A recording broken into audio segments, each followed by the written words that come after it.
اعوذ باللہ من الشیطان الرجیم بسم اللہ الرحمن الرحیم رب اشرح لی صدری ویسر لی امری واحلل عقدۃ من لسانی یفقہوا قولی۔ ریاض الصالحین حصہ اول، احادیث نبی صلی اللہ علیہ وسلم۔ حضرت ابو ہریرہ رضی اللہ تعالی عنہ سے روایت ہے کہ رسول اللہ صلی اللہ علیہ وسلم نے فرمایا، اللہ تعالیٰ نے فرمایا، اے آدم کے بیٹے، تو خرچ کر، تجھ پر بھی خرچ کیا جائے گا۔ بخاری و مسلم۔ فائدہ: اللہ کی راہ میں خرچ کرنے والے پر خرچ کیا جائے گا، اس کا مطلب ہے اللہ تعالیٰ اسے خوشحالی اور بہترین بدلہ عطا فرمائیں گے۔ حضرت عبداللہ بن عمرو بن عاص رضی اللہ تعالیٰ عنہ سے روایت ہے کہ ایک آدمی نے رسول اللہ صلی اللہ علیہ وسلم سے پوچھا، کون سا اسلام بہتر ہے، یعنی اس کی کون سی بات یا کون سی بات والا آدمی بہتر ہے؟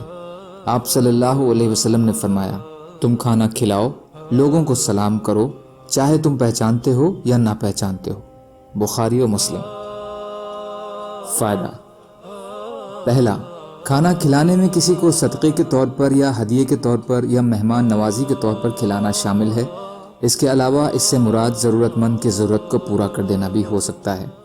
وہ بھوکا ہے تو اسے کھانا کھلایا جائے، کپڑے نہیں پہنے ہوئے ہے تو اسے لباس پہنایا جائے، بیمار ہے تو اس کا علاج کروایا جائے، قرض دار ہے تو اسے قرض کے بوجھ سے نجات دلائی جائے۔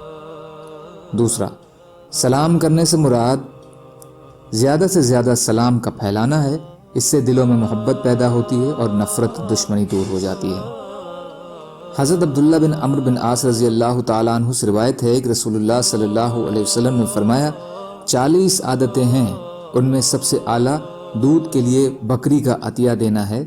جو آدمی بھی ان عادتوں میں سے کسی ایک عادت پر ثواب کی امید سے اور اس پر کیے گئے وعدے کی تصدیق کرتے ہوئے عمل کرے گا تو اللہ تعالیٰ اس کی وجہ سے اسے جنت میں داخل فرمائیں گے۔ بخاری۔ اس حدیث کا بیان اس سے پہلے گزر چکا ہے، دیکھیے رقم 22/138۔ فائدہ: منیہا اس جانور یعنی بکری یا اونٹنی وغیرہ کو کہتے ہیں جو صرف دودھ یا اون کے لیے عطیے کے طور پر دیا جائے اور اس کے بعد اسے لوٹا دیا جائے۔ یہ بھی ایک احسان اور اچھی عادت ہے۔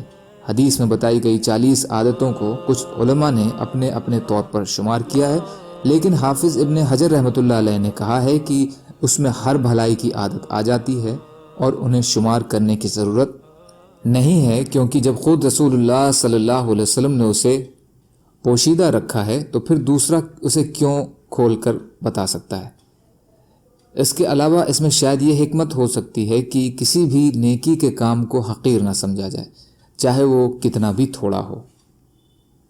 سبحان اللہ و بحمدہ، سبحانک اللہم بحمدک، اشہد ان لا الہ الا انت، استغفرک و اتوب الیک۔ سبحان ربک رب العزت عما یصفون وسلام علی المرسلین والحمد للہ رب العالمین برحمتک یا ارحم الراحمین۔ لا الہ الا اللہ محمد رسول اللہ۔